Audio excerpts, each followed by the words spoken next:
salvação, para que o homem perdido ele se voltasse para o Criador. E hoje nós estamos aqui em cima desse tema, mas eu quero trabalhar uma história muito especial na Bíblia. Essa história, ela se encontra no livro de João, no capítulo 5, no versículo 1. Hoje nós iremos falar de missão. Amém, irmãos?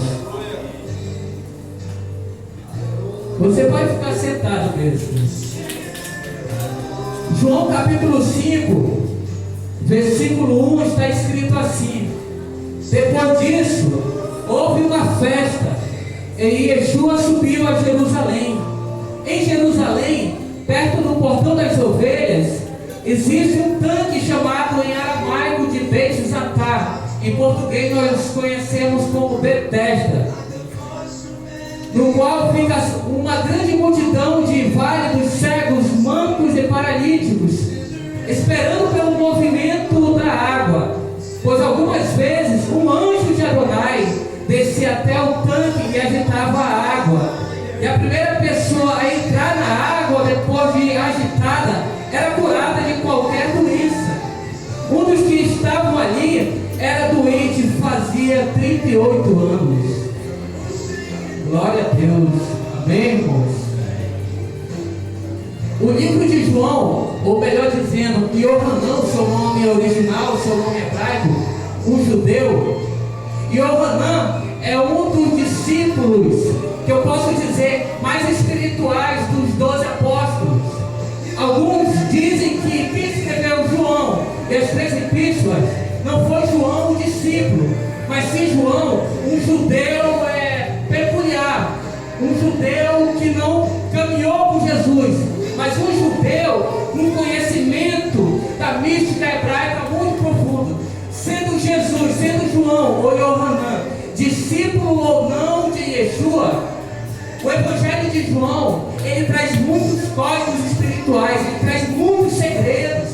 Ele é um dos evangelistas que vai falar muito sobre a divindade de Yeshua, sobre as curas, sobre os milagres. Hoje, quando eu estava orando em casa, no horário de meio-dia, uma das coisas que eu mais pedi a Deus na minha oração: Senhor, eu sei que ali é um culto de missões, eu sei que é um culto de missões, mas a minha oração a Ti, haja cura naquele lugar, que o Senhor manifeste cura naquele lugar. O dirigente, logo no início, ele falou que haja cura aqui, que hoje venha realizar cura neste lugar. Por que eu estou tocando nessa tecla? Porque como nós podemos ir para o campo doentes? Como é que Deus ele vai trabalhar com um servo doente, com uma serva doente? Deus ele nos chamou para um trabalho, e um trabalho específico. Deus ele nos chamou para uma obra, e uma obra específica. Semana passada, eu estava fazendo o que eu mais gosto de fazer, que é evangelizar. Estava tardezinha, saí mais ou menos 5 horas de casa, voltei lá para as 8 e pouco. Estava evangelizando, eu e Deus, como eu sempre gostei de fazer em Manaus, no bairro do Nova Conquista. Parei em uma área na ponte, vocês devem conhecer, não sei se alguém aqui mora por lá. 8 pessoas estavam, eles tinham iniciado, desciam baseado.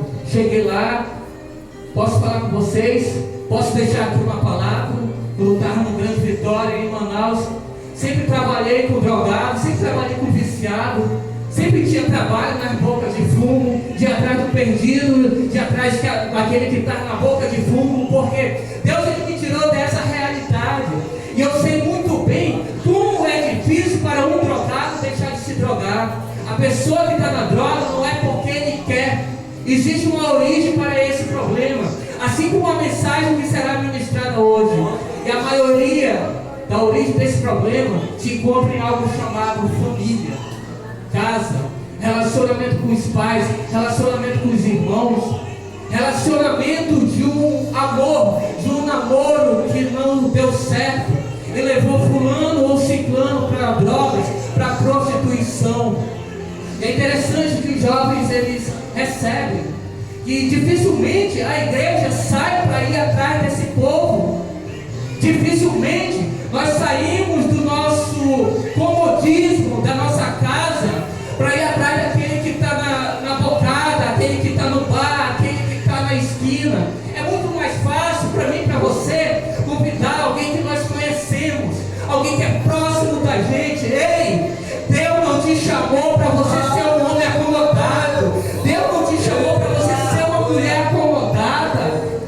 Existem pessoas que estão morrendo e nós não estamos fazendo nada.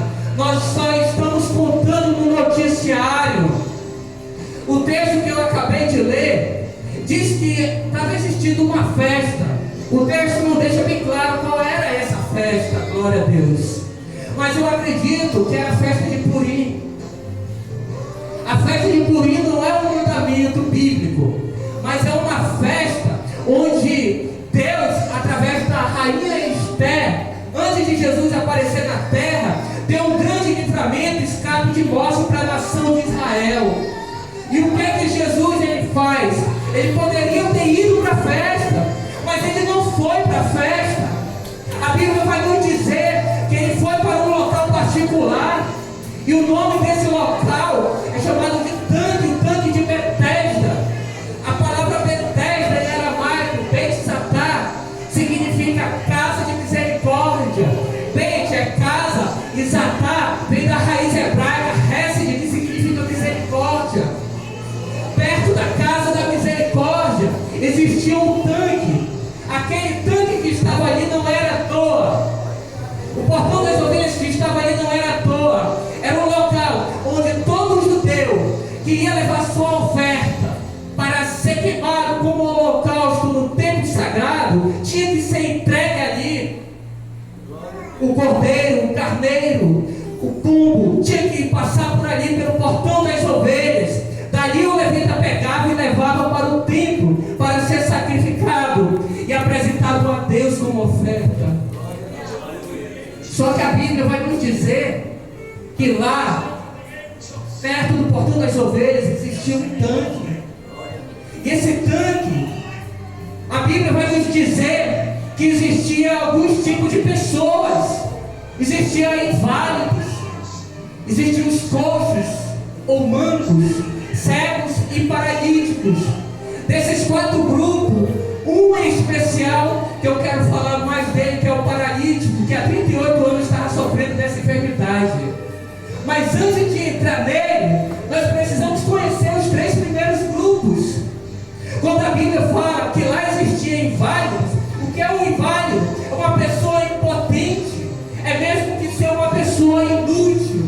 Todos os 4 estavam enfermos, e nenhum dos 4 podiam adorar a Deus no templo sagrado, porque Deus não permitia, e Deus ele não permite. Para eles entrarem no templo para adorar o Senhor, eles tinham que estar perfeito. Deus ele não mudou, ele continua o mesmo. Para nós adentrarmos no Santo dos Santos, a nossa vida precisa estar reta, a nossa vida precisa estar perfeita, a nossa vida precisa estar alinhada com o plano de Deus, com o propósito de Deus.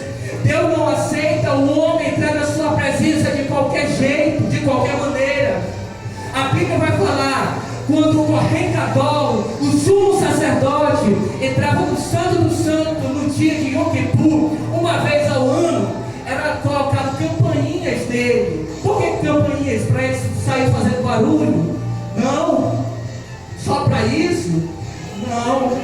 Era mesmo que ele está dizendo para Deus: eu estou me aproximando de ti. Toda vez que nós nos aproximarmos de Deus, nós temos que fazer algo para Ele, nós temos que chamar a atenção dEle. A campainha precisa tocar na minha e nas suas vestes, para que Deus ele possa entender: o meu filho ele está entrando na minha presença. Inválidos, pessoas impotentes, pessoas que não têm capacidade. Tem, mas até hoje não descobriu. Dentro de mim, dentro de você existe um grande potencial, e esse potencial foi dado pelo Criador. Falta nós subirmos mais um nível de consciência. Falta nós mudarmos o nosso nível de percepção.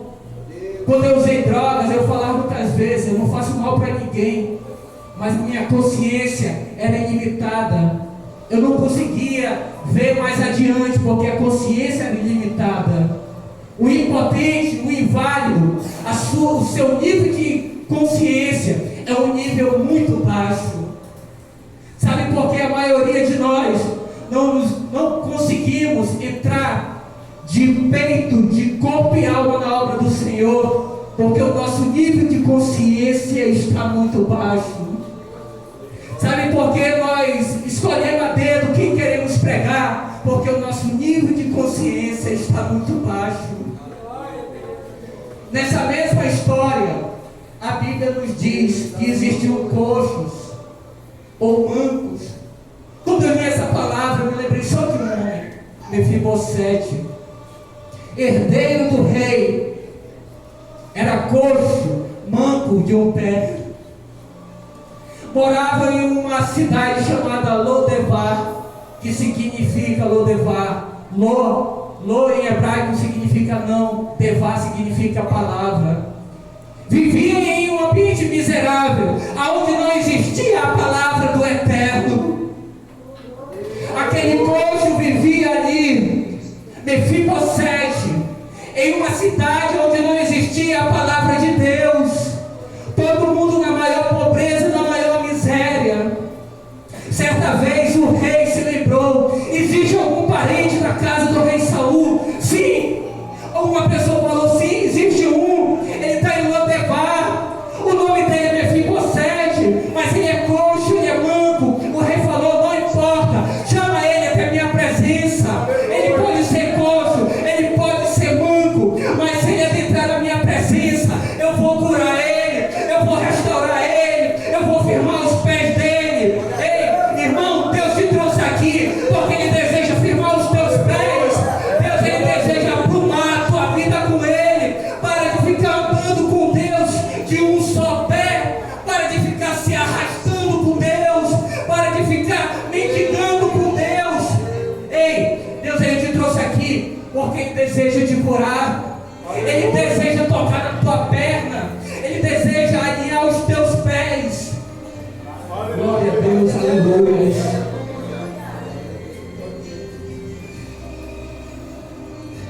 Tem um terceiro tipo de pessoa, que é o cego. Existia cego também no tanque. E o cego, ele pode ser cego fisicamente ou mentalmente. Eu não sei qual dos dois é pior. Aquele que tem os olhos bons, mas mesmo assim não consegue enxergar, ou quem é realmente cego e não consegue ver nada. Porque tem muita gente que enxerga muito bem, está me vendo muito bem, vê muito bem, mas espiritualmente a pessoa é cega. Espiritualmente essa pessoa só anda por caminhos errados. Espiritualmente essa pessoa não consegue perceber Deus, não consegue observar o sofrimento do outro, não consegue ver a dor do outro. Ei, lê a história quando você estiver na sua casa. Jesus poderia estar com seus irmãos na festa, adorando o Pai, glorificando o Pai, se alegrando com os irmãos. Ele foi para uma região onde só existiam pessoas doentes, pessoas inválidas, cegos, coxos, paralíticos. E ele foi àquele lugar, porque chegando naquele lugar, ele queria restaurar pessoas, ele queria trazer cura. Está escrito no livro de Devarim, Deuteronômio: se você ouvir a voz de Deus, Deus vai tirar da sua casa toda enfermidade. Sabe por que às vezes a enfermidade entra na nossa vida? Porque às vezes nós não estamos dando muito ouvido, muito crédito à voz de Deus. Aleluia. E o quarto grupo, esse é o mais interessante de todos. Sabe por quê? É o paralítico. Quando Jesus chega àquele local, que Jesus foi ao encontro deste homem, a Bíblia vai dizer que há 38 anos esse homem estava enfermo. Eu agradeço muito a Deus por essa mensagem. Aleluia. Porque é por causa desse homem paralítico há 38 anos que eu e você estamos aqui. Esse homem paralítico, ele tem um nome. Sabe qual é o nome dele? Jesus, quando foi àquele tanque, ele não foi apenas por causa do coxo, do cego e do inválido. Ele foi justamente por causa desse paralítico, que há 38 anos estava vivendo aquela situação. Esse paralítico, ele tinha um nome e ele tem um nome. Esse paralítico era muito conhecido no céu. Ele não era um homem qualquer, ele não era uma pessoa qualquer. Jesus sabia quem era ele, e Jesus foi aquele tanque por causa daquele homem. Deuteronômio, capítulo 2, versículo 14. A Bíblia vai dizer que da saída de Cádiz Barneia até Canaã, nação de Israel durou essa passagem 38 anos. O nome desse homem, nesse tanque, é Israel. É um povo que Deus ele chamou, que Deus escolheu, mas que paralisou. Essa enfermidade é chamada no grego de asteneia. O que é asteneia? É a pessoa que fisicamente está muito bem, pula, grita, canta, adora, prega, mas mentalmente essa pessoa está paralisada. Psicologicamente essa pessoa não consegue agir, essa pessoa não consegue avançar. Quantos de nós estamos aqui vivendo presos em asteneia? Estamos doentes de asteneia, estamos paralisados. Ei, Jesus foi o tanque por causa desse paralítico. Ele queria tocar na paralisia dele, ele queria trazer cura àquele homem.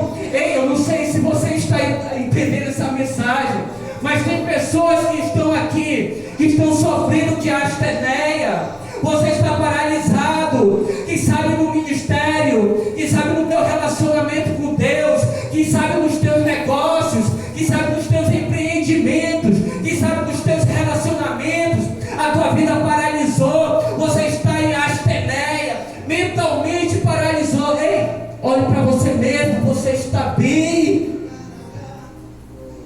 Quando Israel entrou no deserto, Israel passou por várias dificuldades, sim, mas em todas elas Deus ele agiu. No meio de todas elas Deus se manifestou. Deus se manifestou quando não tinha água para beber. Deus fez jorrar a água da rocha. Quando não tinha comida para comer, ei, veio comida do céu, veio o maná do céu. Quando o inimigo se levantou, Deus ele protegeu.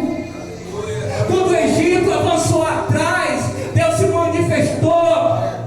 O seu anjo estava aí, guerreando, pelejando por causa da nação de Israel. O mesmo Deus ele está aqui. O mesmo Deus ele veio a esse lugar. Ele quer mudar a sua história. Eu não sei se você está entendendo, eu não sei se você está recebendo. Ei, mas é você que está paralítico. Não importa quantos anos, não importa se é 30 anos, não importa se é 38, não importa se é 40. Deus que agiu lá, ele está agindo aqui.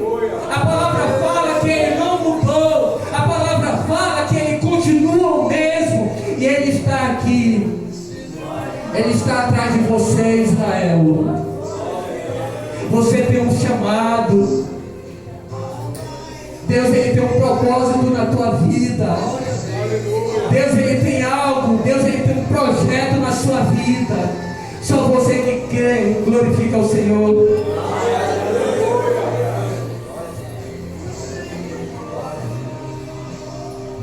38 anos para Deus pode ser como 38 dias. Quem sabe hoje você esteja muito debilitado, mas Deus ele tem o poder de restaurar. Com 29 anos de idade, Deus me libertou das drogas. Daqui a alguns meses vou fazer 46. 16 anos caminhando com Deus. Já passei muita luta, muita dificuldade. E vou passar. Todos nós iremos passar. Mas Deus nunca me abandonou. Deus nunca te abandonou. Somos nós que abandonamos Ele.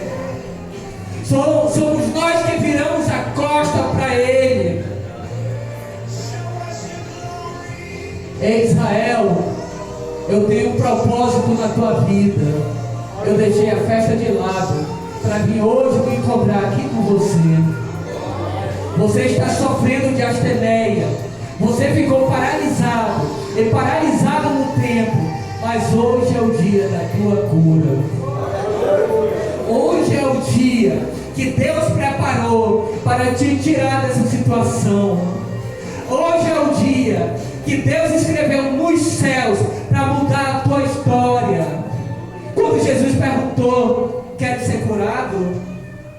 O homem estava tão amargurado que colocou desculpas.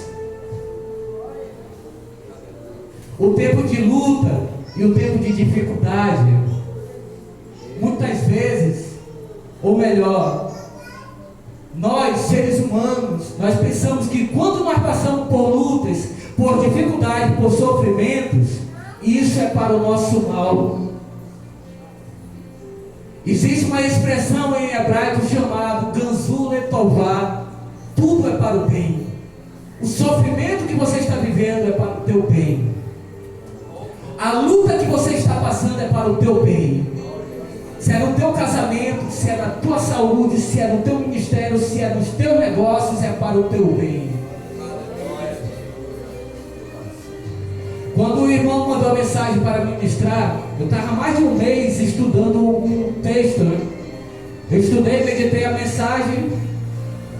Aí quando foi no sábado me mandaram: não, o tema é esse, eu estava com o tema preparado. Tranquilo, o tema que eu tinha era no fundo do poço. Aí eu estava mais de um mês meditando em um assunto chamado em hebraico Tissim Tissum. O que significa Tissim Tissum? É um dos conceitos espirituais mais profundos que existe. Tissim Tissum significa contração ou contrair. Deus, quando Ele cria tudo que existe, Ele faz um Tissim Tissum. O que é o Tissim Tissum? É você deixar um espaço vazio para que algo grande seja construído.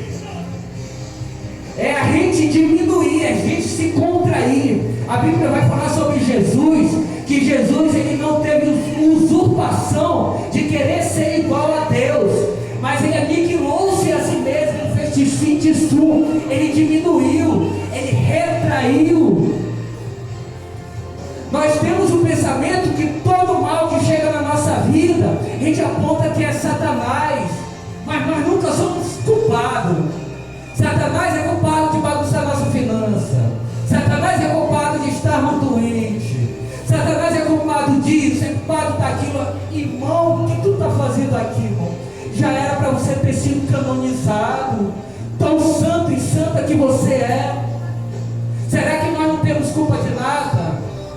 Toda vez que vem um problema, toda vez que vem uma escuridão, nessa escuridão existe luz.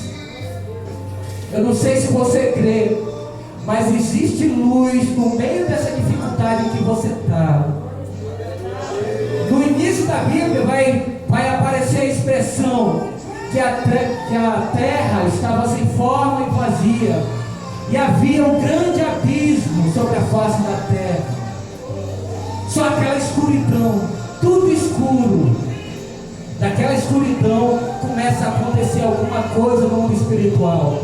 Daquela escuridão começa a surgir planetas. Daquela escuridão começa a surgir galáxia.